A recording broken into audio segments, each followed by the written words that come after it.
네, 오늘 함께 은혜 받으실 하나님의 말씀은 전도서 2장 1절로 26절까지의 말씀입니다. 구약 949쪽에 있는 전도서 2장 1절로 26절까지의 말씀입니다. 지금 이 시간에는 1절 한 절 말씀만 먼저 봉독해 올려드리겠습니다. 나는 내 마음에 이르기를 자 내가 시험 삼아 너를 즐겁게 하리니 너는 낙을 누리라 했으나 보라 이것도 헛되도다. 아멘.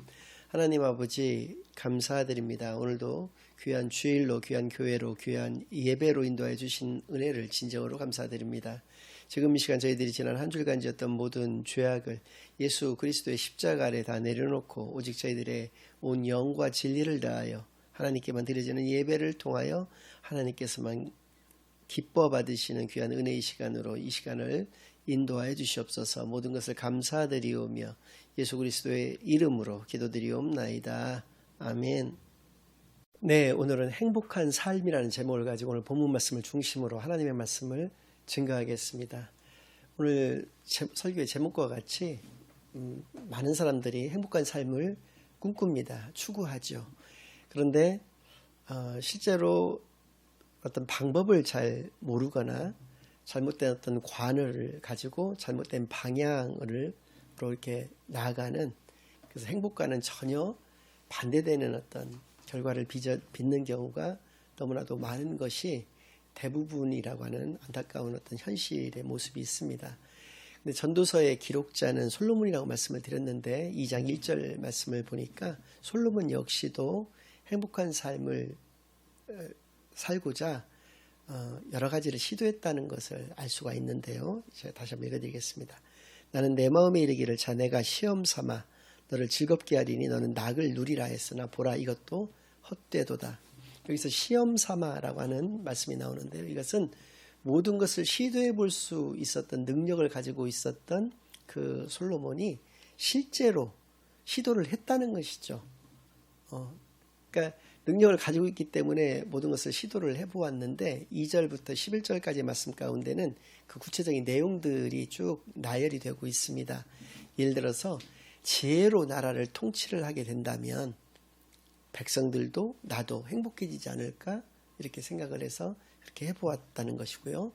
또는 술과 어떤 이성 간의 어떤 교제, 이성 간의 어떤 만남 이런 것들을 통해서, 그러니까 인생의 어떤 말초적인 즐거움을 통해서 혹시 행복이 찾아질 수 있지 않을까 이렇게 또 생각을 했다는 것이죠. 또 다른 면으로서는 어떤 많은 재물을 축적을 하고 대가족을 소유를 함으로써 행복해질 수 있을까? 또 많은 재물을 가지고 있었기 때문에 어떤 대형 사업들을 벌이고 또 대형 사업들을 통해서 높은 성취감까지도 가졌었던 것을 통해서 행복해질 수 있을까라고 했다는 것이죠. 그런데 이러한 모든 것들이 결론적으로 모두 허무할 뿐이었다라는 것입니다. 시도를 했고 그것을 이루었는데 허무했었다라고 하는 것을 얘기하는 것이죠. 그래서입니다. 2장에서의 중심 단어는 내가입니다. 무수하게 세수도 없이 많이 반복이 되고 있습니다. 나, 내가 이런 것들이 반복이 되고 있는데 이것은 내가 하는 모든 것은 다 아니다라고 하는 것이죠. 아니었다라는 것이죠. 내가 하는 모든 것은 무엇을 의미하느냐면 내가 어떤 꿈을 가지고 있는데 그 꿈을 이루기 위해서 구체적인 목표를 세우고 또 더 구체적인 계획을 세우고 그것을 실행하고 그것을 달성하는 그 일련의 모든 것들을 다 포함하는 것입니다. 이러한 것들이 다 아니었다. 즉 다른 말로 허무했다라는 것입니다. 해보았지만 또 그리고 이루었지만 허무할 수밖에 없었다라는 것을 얘기하는 것이죠. 그래서 하나님이 없으면 행복도 없다라고 하는 것을 간접적으로 그러나 분명하게 고백을 하고 있는 것이죠. 그래서 12절에서부터 17절까지는 하나님이 없는 삶이라고 하는 것이 어떠한 모습을 가지는가라는 것을 이야기를 해주고 계시는데요. 그것은 바로 고통뿐이다라는 것이죠. 자기 혐오에 빠진다든지 혹은 좌절감이나 무력감이나 회의 같은 것에 머무르고 그것에서 빠져나오지 못하는 그런 삶밖에는 되지 않는다라는 것을 고백을 하고 있습니다. 그래서입니다. 1장에서의 관점은 바로 해 아래였습니다. 다른 표현으로 한다면 하나님 없는 인생이라고 하는 의미를 가지고 있다고 말씀을 드렸고요. 그래서 2장의 관점은 내가입니다. 그것이 가지고 있는 의미는 나 중심의 삶이라고 하는 것이죠. 하나님이 없는 인생이 되었던 나 중심의 삶이 되었던 모두가 다 허무할 뿐이었다는 것이 이 기록자의 결론이 되는 것이죠. 그래서입니다. 행복한 삶이란 무엇이겠는가? 2장과 3장의 말씀들을 통해서 세 가지로 이야기를 하고 있습니다. 첫 번째는 2장 24절에 나오는 말씀인데요. 사람이 먹고 마시며 수고하는 것보다 그의 마음을 더 기쁘게 하는 것은 없나니 내가 이것도 본즉 하나님의 손에서 나오는 것이로다. 첫 번째 행복의 조건, 그것은 바로 마음의 기쁨이라는 것입니다. 두 번째는 3장 12절 말씀 가운데 나와 있는 것인데요. 사람들이 사는 동안에 기뻐하며 선을 행하는 것보다 더 나은 것이 없는 줄을 내가 알았고, 선을 행하는 것, 그것이 행복의 두 번째 조건이 된다는 것이죠. 세 번째는 22절 말씀입니다. 그러므로 나는 사람이 자기 일에 즐거워하는 것보다 더 나은 것이 없음을 보았나니 이는 그것이 그의 몫이기 때문이라. 그의 뒤에 일어날 일이 무엇인지를 보게 하려고 그를 도로 데리고 올 자가 누구이랴. 과거는 되돌릴 수가 없다는 것이고요. 자기 일을 즐겁게 하는 자, 그것이 바로 행복의 세 번째 조건이 된다. 분명하게 얘기를 했습니다. 첫 번째는 마음의 기쁨인데요. 이것은 이스라엘의 지금의 인사도 그렇습니다. 샬롬이라는 것이죠. 그래서 평안을 어떠한 환경과 형편과 처지 가운데에서도 내가 평안한 마음을 유지할 수 있다는 것만큼 행복한 것은 없다는 것을 분명히 얘기를 하는 것이죠. 이건 내 마음의 상태를 의미하는 것이고요. 두 번째, 선을 행하는 것은 릴레이션십을 얘기하는 것입니다. 관계를 이야기하는 것이죠. 나와 하나님과의 관계, 나와 내 이웃과의 관계가 좋았을 때 그것이 바로 행복한 것이다 라는 것을 얘기하는 것입니다. 특별히 이웃과의 관계를 이야기할 때 우리가 세상을 살아보면 살아볼수록 더욱더 느끼는 것 같습니다. 내 직장 상사가 싫어서 아주 남들이 정말 부러워하고 너무나도 좋다라고 이구동성으로 얘기하는 직장도 그냥 때려치고 나오는 경우가 있고요. 또 내 어떤 동기들이라든지 친구들과의 갈등이 악화가 돼서 그것으로 인해서 심할 경우에 막 삶을 포기를 한다든지 하는 경우들도 있는 것을 우리가 분명히 보았을 때 이 관계라고 하는 것이 얼마나 중요한 것인가라는 것을 우리가 분명히 알 수가 있는 것이죠. 그러니까 마음의 기쁨이라는 것은 내 자신으로부터의 출발, 또 선을 행한다라고 하는 것은 타인과의 그 어떤 관계 이런 것들을 의미한다는 것을 우리가 알 수가 있는 것이고요. 또 자기 일을 즐겁게 한다라고 하는 것은 우리가 살아가는 어떤 이유가 되는 것인 것이죠.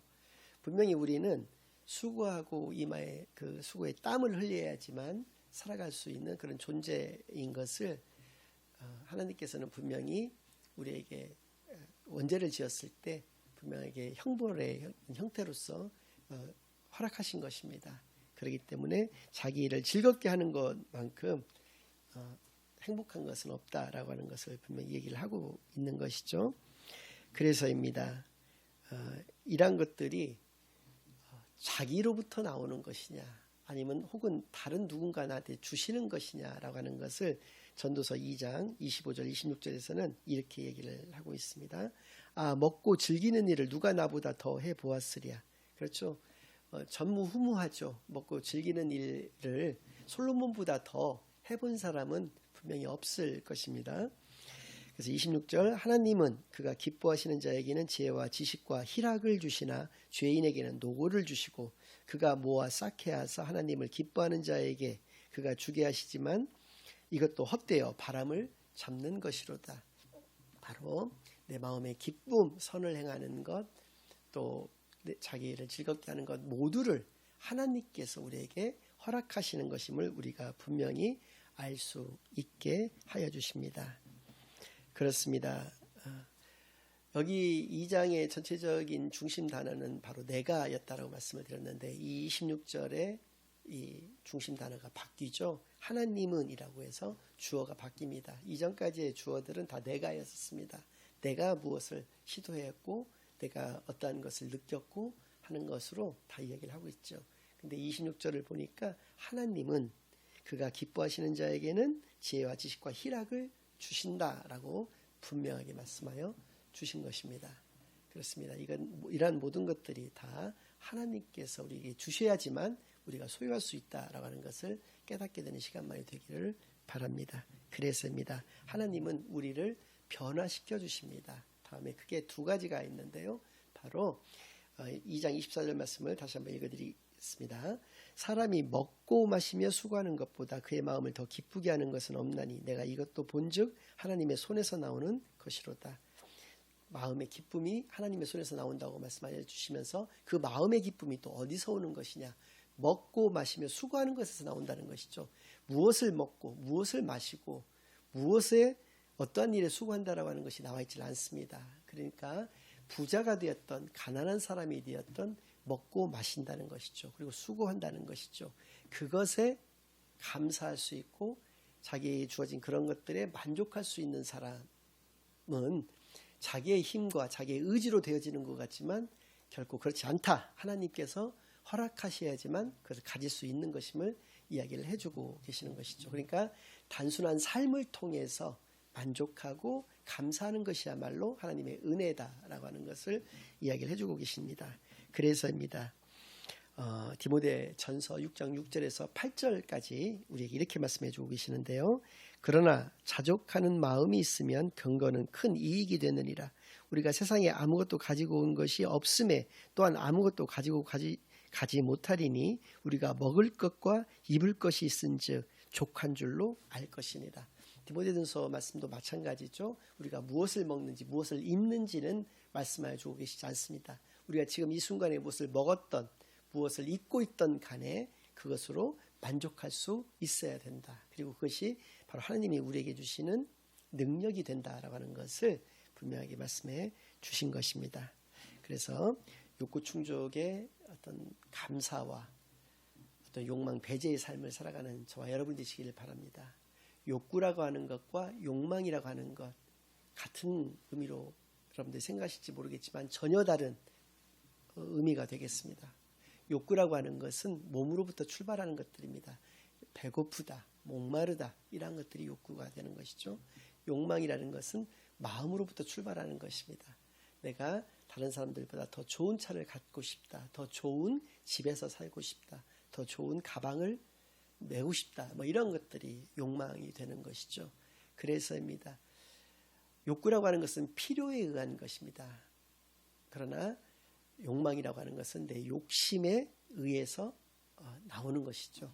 그래서 욕구는 바로 성경에서도 누차 말씀을 하고 계십니다. 들에 핀 백합화와 같은 거, 하늘을 나는 저 참새와 같은 그런 하찮아 보이는 것조차도 하나님께서 허락하시지 않으면 그 생명을 유지해 나갈 수가 없다라고 하는 것은 분명합니다. 하물며 하나님의 자녀인 우리는 더 말할 것도 없는 것이죠. 그래서 하나님께서는 우리가 이 욕구라고 하는 것은, 욕구 충족이라고 하는 것은 하나님으로부터 나온다라고 하는 것을 늘 고백하고 감사하는 삶을 살기를 원하시는 것이죠. 그리고 이 욕망이라고 하는 것은 나로부터 나오는 것이죠. 그래서 욕구가 충족되는 것에 감사하고 만족하는 사람이라고 하는 것은 행복한 그런 마음을 가지는 자이죠.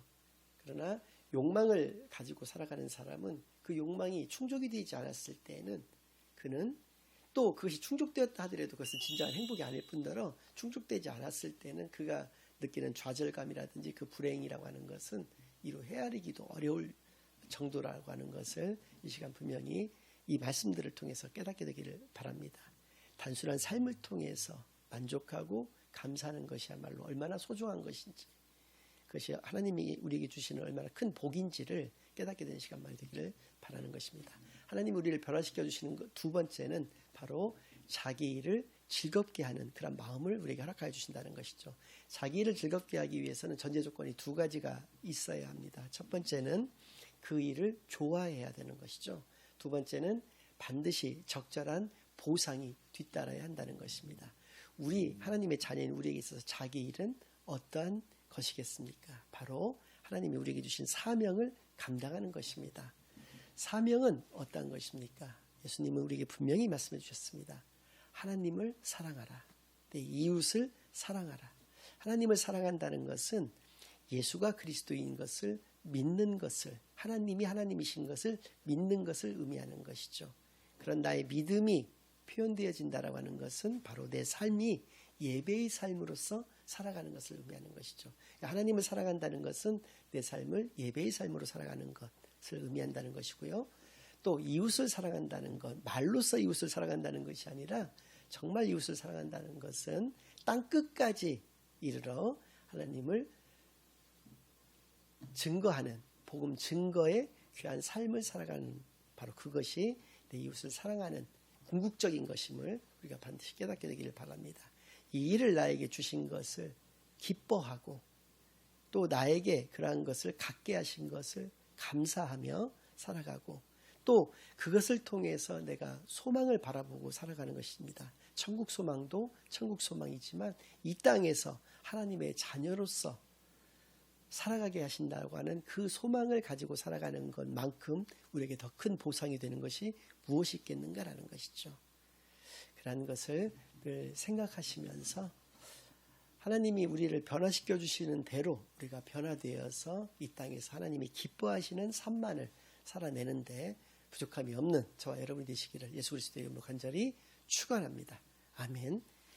이제는 우리 주 예수 그리스도의 은혜와 아버지 하나님의 극진하신 사랑과 성령 하나님의 내주인도 역사 교통하심이 단순한 삶을 통해서 만족하며 감사하고 우리에게 주신 사명에 늘 즐겁게 임하는 귀한 하나님의 자녀의 마음을 가지고 살아가기로 다짐하고 결심하고 돌아가는 모든 사랑하는 주의 자녀들과 그 가정 위에 그들의 생업 위에 이제로부터 영원까지 항상 함께 있을지어다. 아멘.